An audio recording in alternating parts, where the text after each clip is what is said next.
রাত্রে কানকি বাস স্ট্যান্ডে একটা নাকা লাগানো হয়েছিল। একটু ইনফরমেশন ছিল, অ্যাজ পার ইনফরমেশন নাকা লাগানো হয়েছিল। তো যে ইনফরমেশন ছিল কি কিছু মাদক সামগ্রীগুলো কিছু আসছে বলে। তো সেভাবেই নাকা ছিল।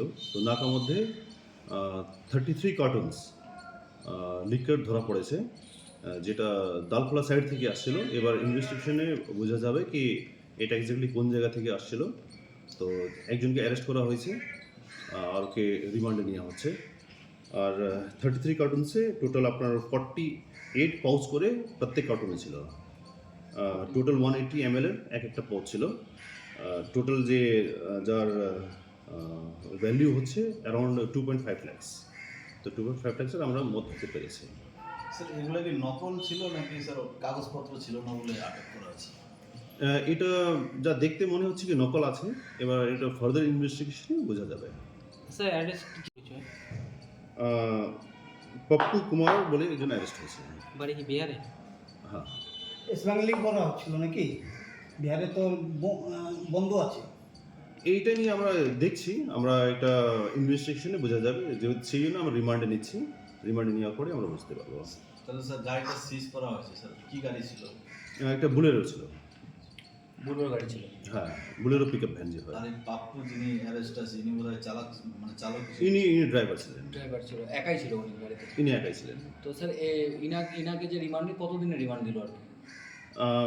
এখন রিমান্ড প্রসেসই হবে, তো একটু পরে আমরা বলতে পারবো। ঠিক। স্যার বলছিলাম যে ডালখোলার ওদিকে তো একটা নকল মদ মানে তৈরির একটা ছিল, এখনো কিছু কিছু জায়গায় হয়তো গোপনে চলছে, তো এটা কি ওইখান থেকেই আসছিল?